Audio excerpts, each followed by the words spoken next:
Everybody. I'm going to call this Parks, Trail, and Rec Committee meeting to order at 7 p.m. Monday, December 2nd, 2024. I'll read the land acknowledgement. The City of Thorold is situated on treaty land. The land is steeped in the rich history of the First Nations, such as the Hattwadarunk, the Haudenosaunee, and the Anishinaabe, including the Mississaugas of the Credit First Nation.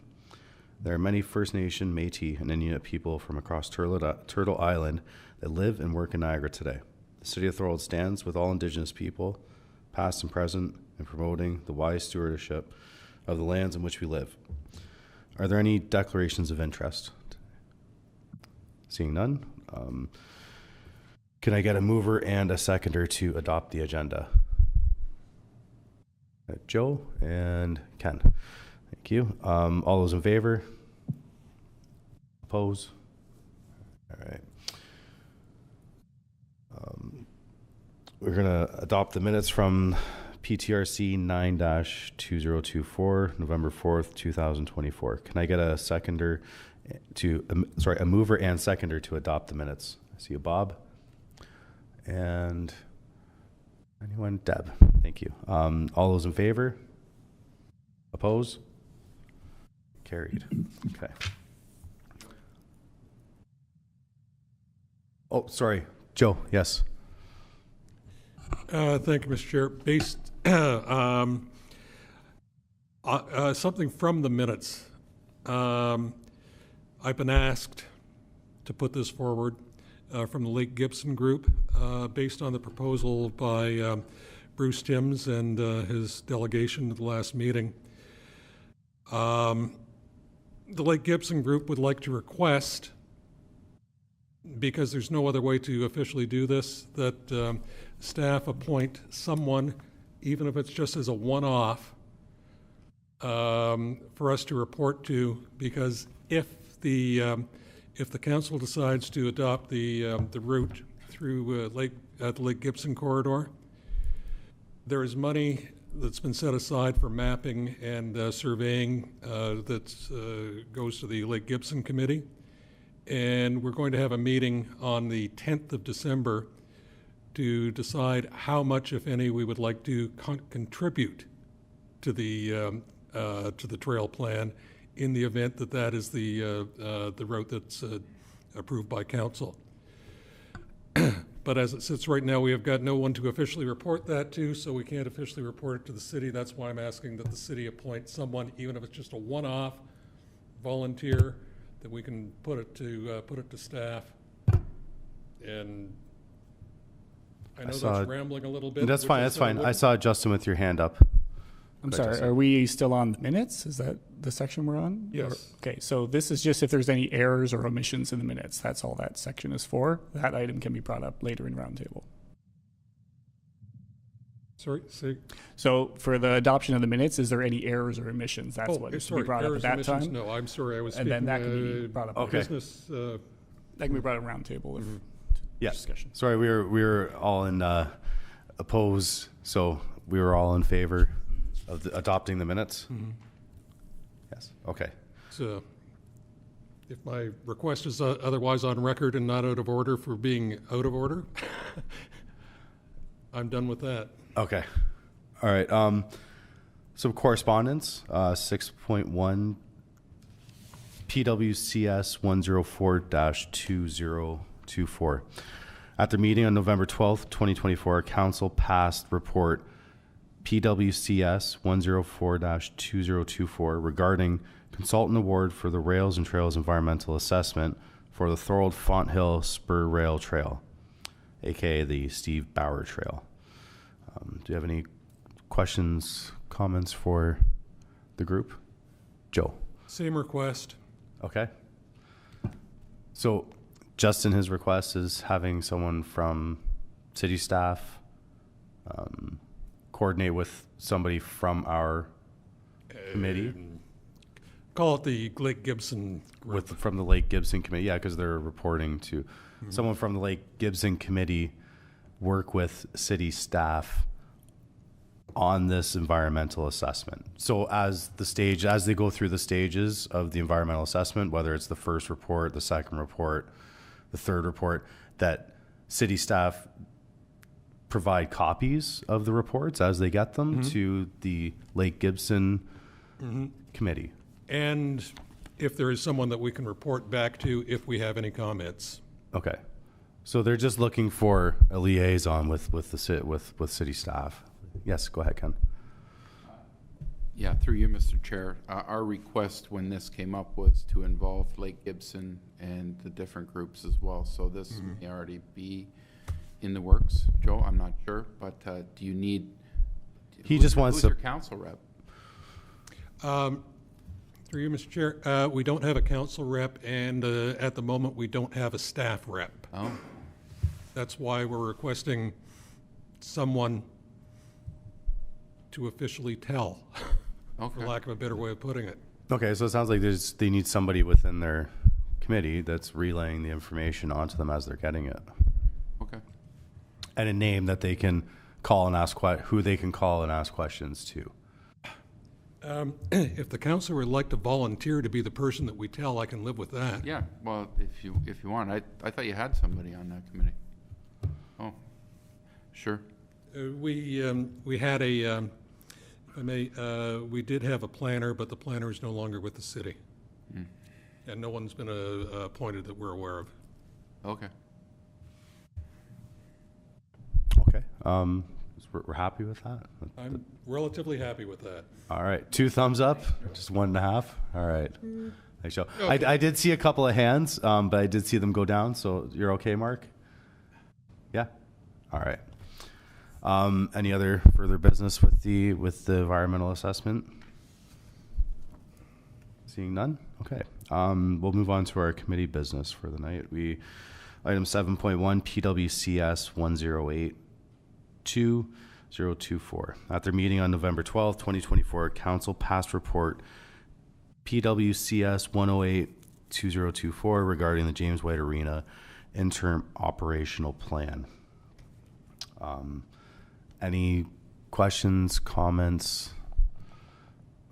Yes, go ahead, Joe. Thank you, Mr. Chair.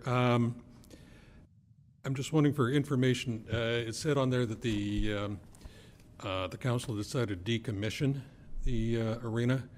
I'm just wondering, what's the definition of that? Is it mothballing? Is it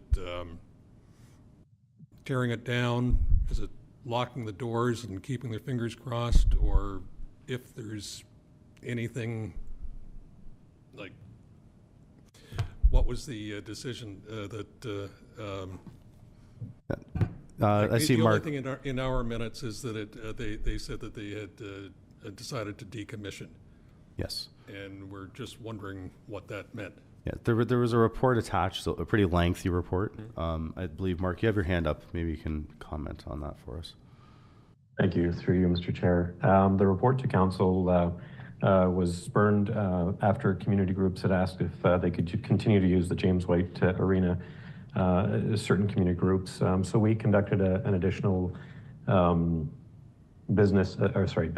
assessment report, and the updated building assessment report indicated that the structure requires a significant repair to get it up to speed or to get it up to safety settings so that people could use it. At this time, it was determined that money was not going to be invested in the building.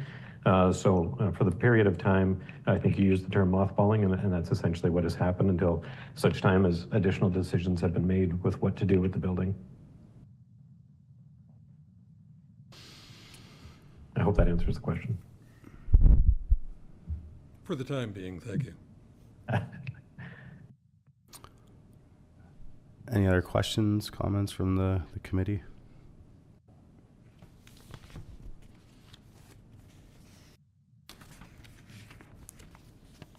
No? How did it go over in council, Ken?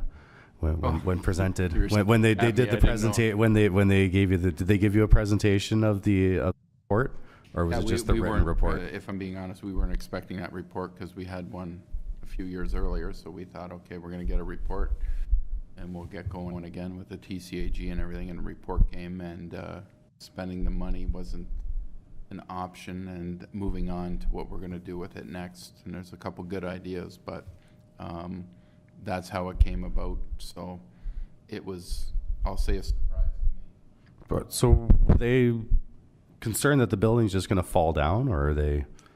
Well, as soon as they put safety in there, then you have to be worried about what could happen to people when they're in there. I don't know exactly what could happen, but that seemed to be the report that we were getting. So, and not seemed to be, Mark, that was a report that we got. So we voted on that.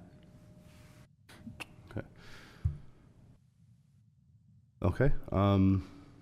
Any further discussion with? Nope. Seeing none? Okay. We'll move on to item 7.2. The turf field updates. I'll pass this on to our city staff.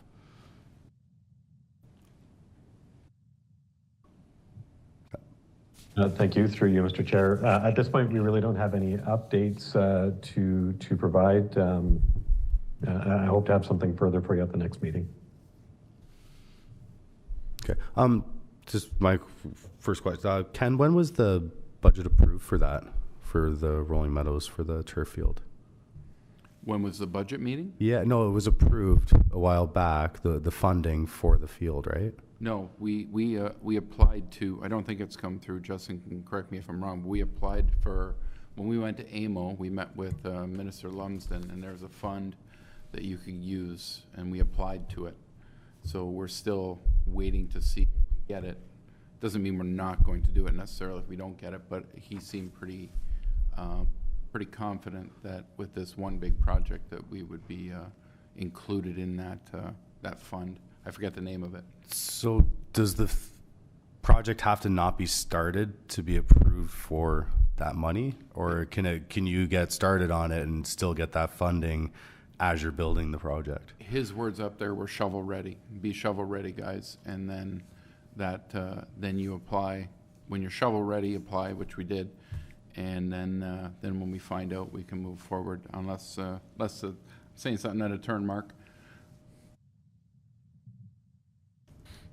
For you, Mr. Chair, not at all, Councillor Sniffens. Okay. So that's where we are. We don't have funding for it right yet. Okay. And so I see you. Go ahead, Mike. I see you with your hand up there.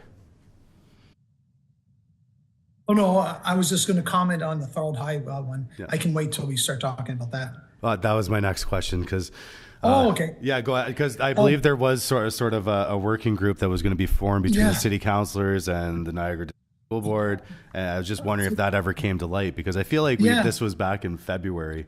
I feel like we're almost on a year with this. At a council meeting June 4th, Jeff Holman, the Director of Public Works, Community Service, formed a group with Councillor Longold, D'Angelo, and myself on it.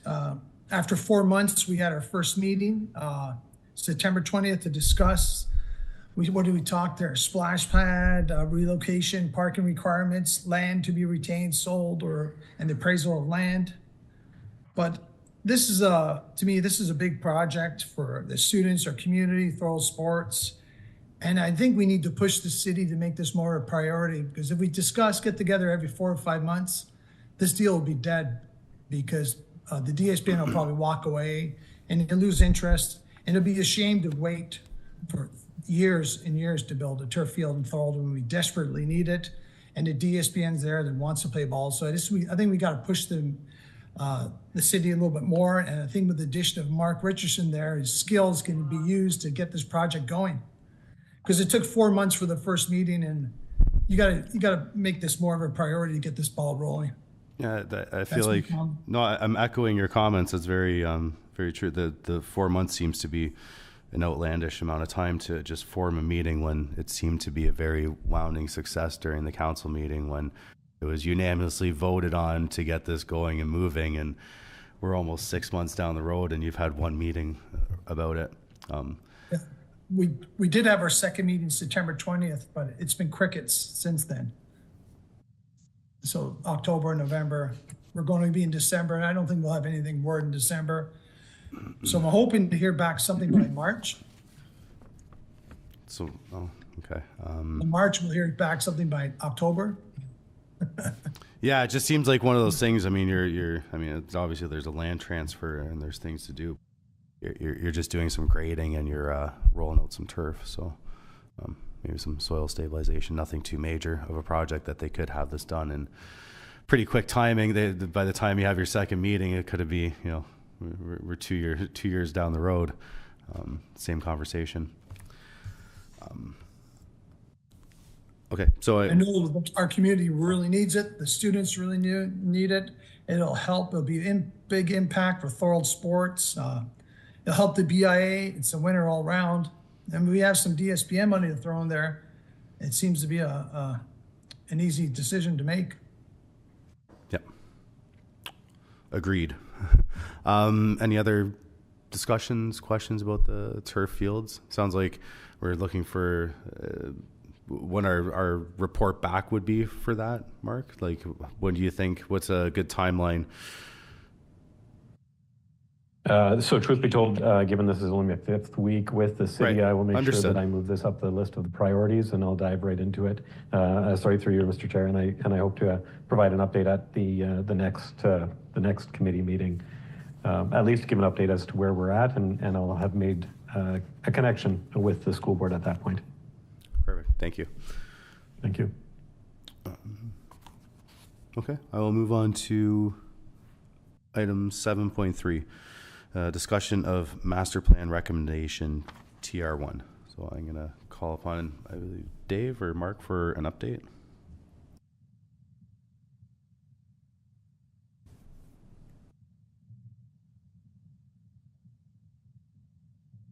Through you, Mr. Chair. Dave, I'm going to invite you or defer to Dave, but I don't, we were discussing this earlier, and I don't have anything to report as of yet with respect to this issue. That's correct. Through you, Mr. Chair. At this time, there's absolutely nothing to report. I was kind of holding off until the discussion of the trail safety and accessibility. Currently, the staff only conducts 13 kilometers of the Welland Canal trail inspections. We check for things such as fallen trees, potholes, sign damage or signs missing, vandalism, basic safety issues, et cetera, things of that nature. So we're continuing to conduct those monthly inspections. Yes, Jeff, I see you with your hand up. Yeah, thank you. Through you, Mr. Chair. So, Dave, if I'm following you correctly, you do systematically, regularly inspect the condition of trails and use that information to prioritize what needs to be done. Is that fair to say? That's correct. Through you, Mr. Chair. We do conduct those monthly safety inspections. Budget pending, we'll replace signs, remove vandalism, document potholes, things of that nature. So, through you, Mr. Chair, Dave, a lot of municipalities are more forthcoming to the Parks, Trails, and Recreation Committee about the details of that. I'm not hearing that from you. I mean, we are, first of all, it's in our terms of reference. The city of Thorold has reaffirmed their commitment to the master plan, and this particular, the trail maintenance part of it is featured in the master plan. It's there in black and white. And I just feel that if the city's got that information, if you have your processes and you work through it systematically, I don't see why you're not a little bit more forthcoming with information to this committee. Share with us what your priorities for the upcoming year would be, for example. As I said, in a lot of other municipalities, they really engage the committee in a discussion about this. I think that we are advantageously situated to share with you a citizen's perspective on the trails, and moreover, take the information that you provide us back to the community and sort of provide people with some assurance that in fact the city of Thorold takes the safety of people who use the trails quite seriously, and you have a regular maintenance process. I mean, without providing that information to us, and this is somebody who's worked in government for several decades, when you're not forthcoming with information, the problem is it leads people to draw their own conclusions. Maybe they don't have a maintenance regime. Maybe they don't take safety and signage and things like that seriously. I don't think that's the case. I think you guys are doing good work, but you're not really sharing any of that information. And I think my whole point is that this committee is an excellent conduit for you to do that. Thank you. Absolutely. Thank you. Through you, Mr. Chair. Thank you for those compliments.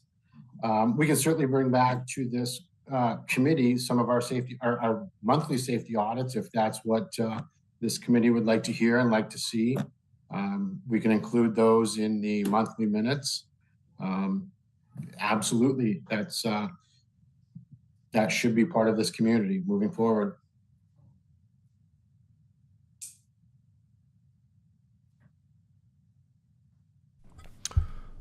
Thanks. Any further comments?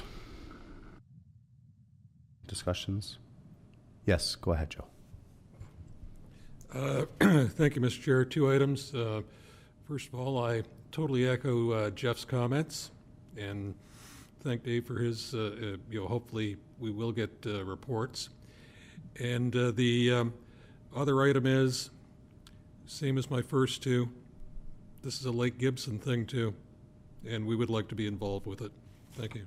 Thank you, Joe. Yes, go ahead, Dave. Good evening, everyone.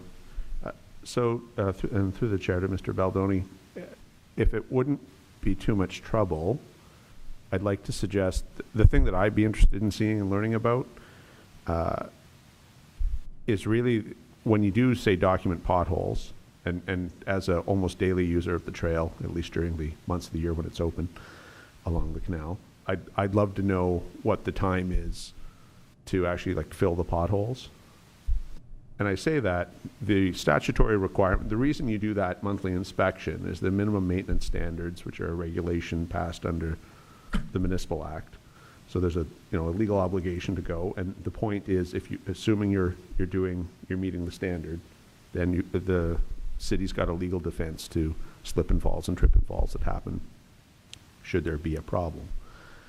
I'd really love to know, though, roughly how long it takes us to patch a pothole and or to remove the fallen tree, assuming there is one, et cetera, et cetera. Because if there are challenges there, if there are resource challenges, everyone's here in goodwill, including the elected officials on the call. And I'm sure it'd be very interesting to them if they hear that it's taking 6 weeks to fill a pothole on the trail, because that's a resourcing problem. I'd be very surprised if they didn't, at the next budget, try to direct more resources to patching potholes on the trail. If we fix no problems that we don't know about, of course. And everyone's here to do a good job. So for me, it's not so much, I appreciate the earlier points about we'd love to hear about the inspections, but the truly interesting piece is the amount of time between realizing there's a problem and our capacity to address those problems. And the law doesn't require them to be fixed overnight. You can have potholes in your streets, so long as you're doing your inspections and then fixing them in a reasonable manner. It sets those timelines out.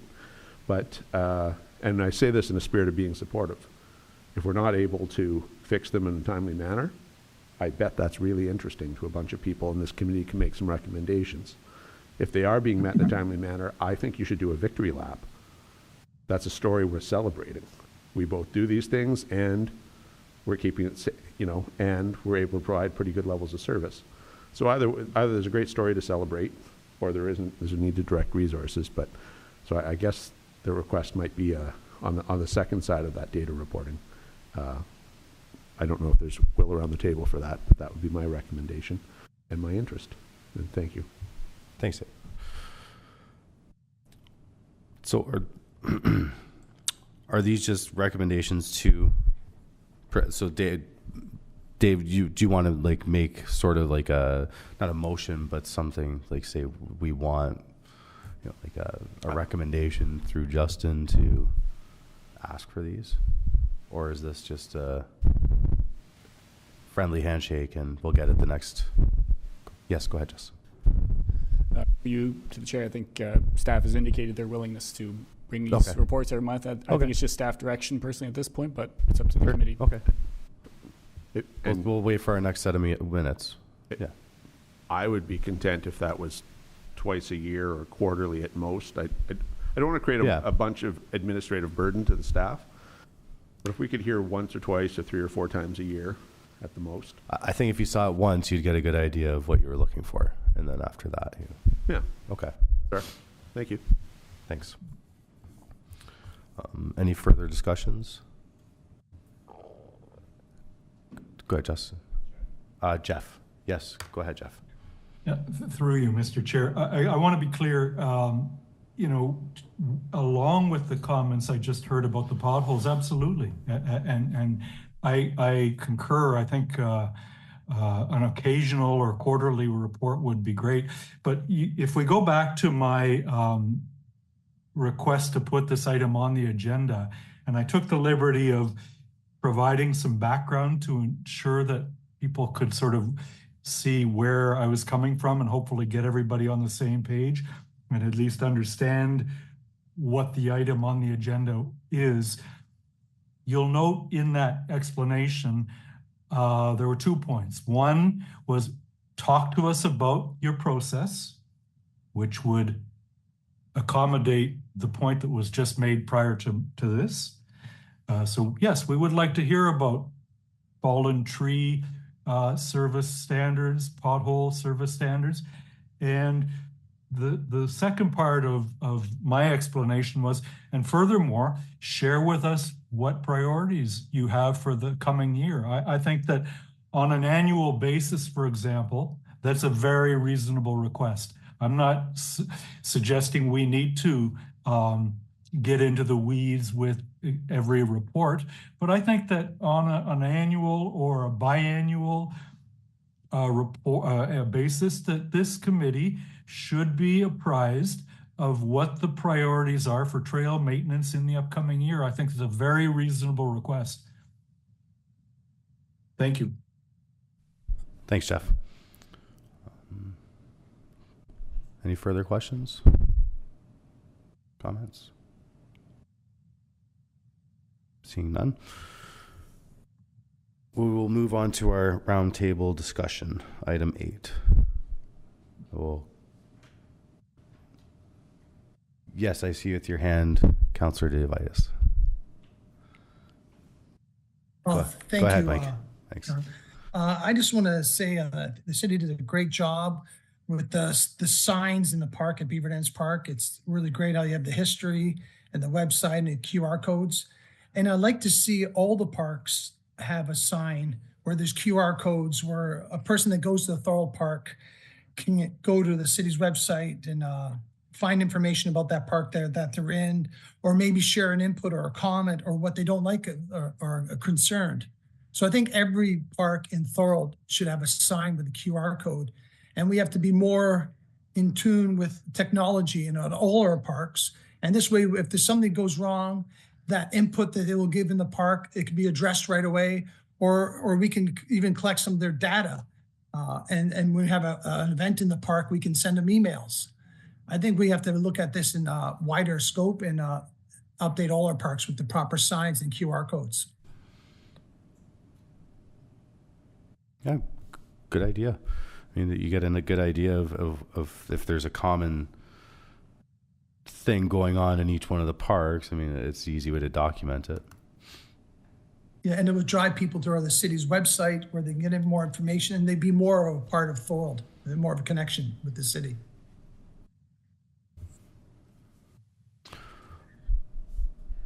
Any questions from the committee? Yes, go ahead, Joe.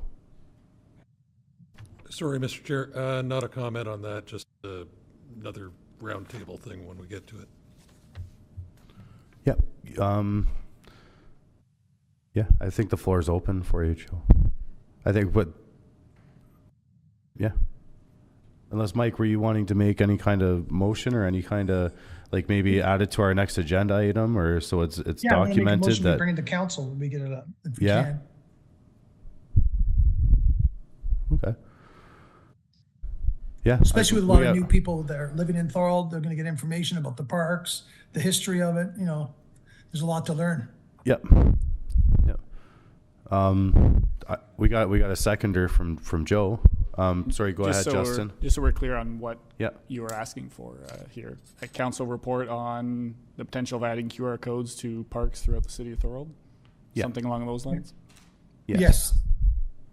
Even that's something you can add to the existing sign, right? You don't have to go make a new sign and print a new sign. You can just add a QR code to the sign.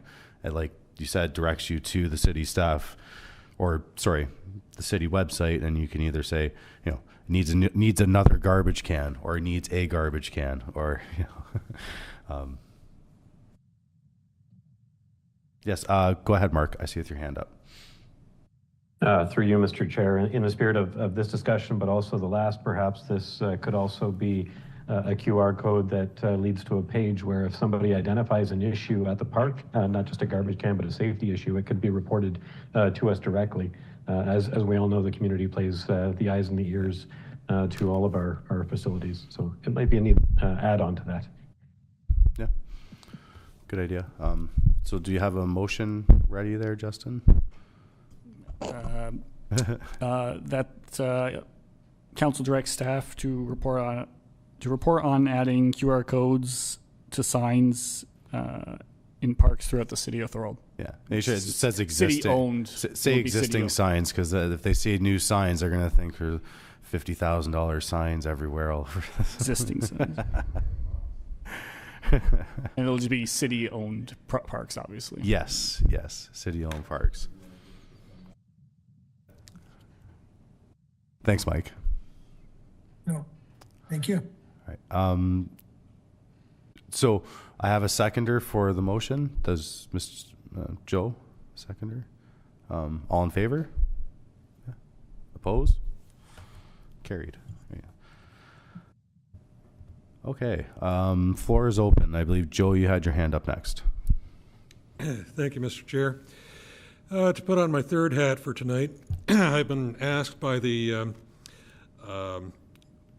Environmental and Climate Committee to ask a couple of questions.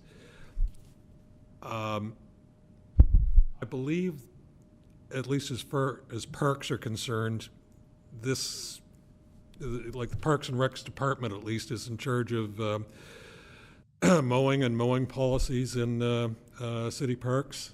I would just ask if that's correct. I believe that's to you, Dave. Yes, thank you, through you, Mr. Chair. That is correct.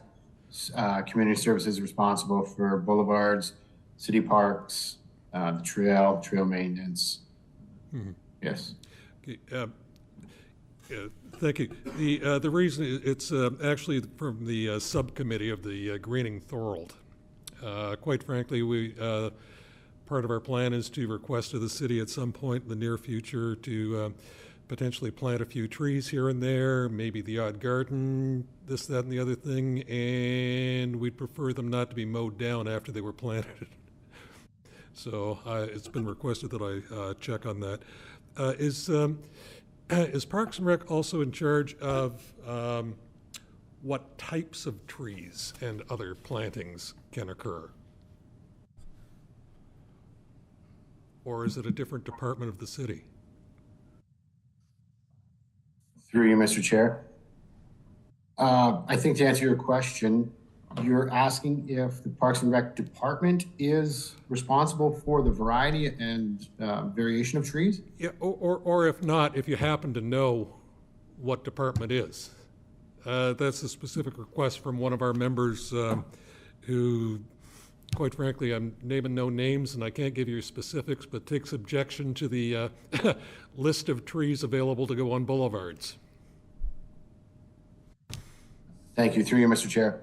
That list was created in conjunction with the NPCA with respect to hardy varieties that would be resilient to some of the assault routes in the city.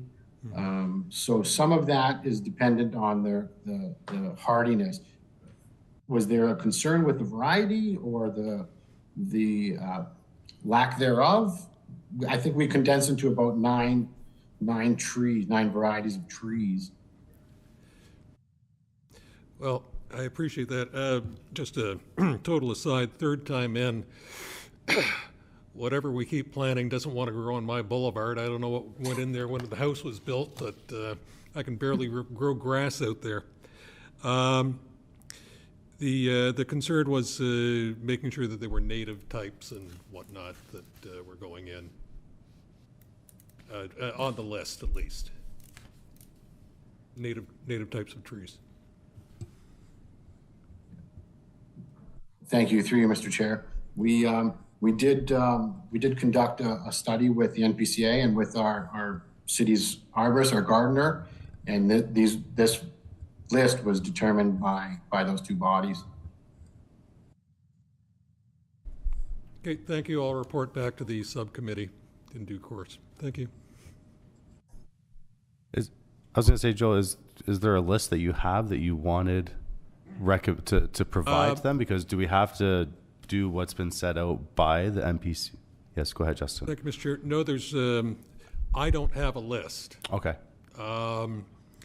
Just one of our members wanted to know who to talk to. Who controls the list? Regarding the list. If he can add to the list so he could... Or subtract. Okay. Well, right.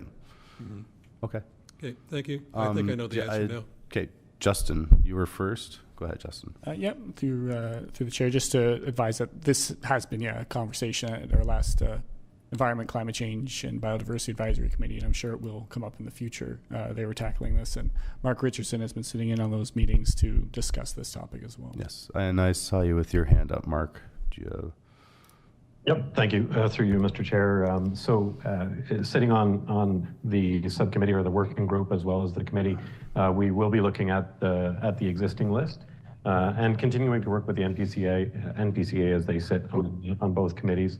But we will have that list updated with appropriate trees. As we all know, the list will change over time depending on trying to think of the appropriate wording, the appropriate trees to be planted. In recent experience, we've had wonderful experience with yellowwoods, Kentucky yellowwoods, which at one point were rare in this area, but historically were Carolinian trees. And they were tested in Toronto, so that may be a tree, as an example, that we bring back to the tree planting list. Anyhow, long story short, we will ensure that the list is updated with the appropriate trees. Okay. Yeah. Thank you. Any other roundtable discussions?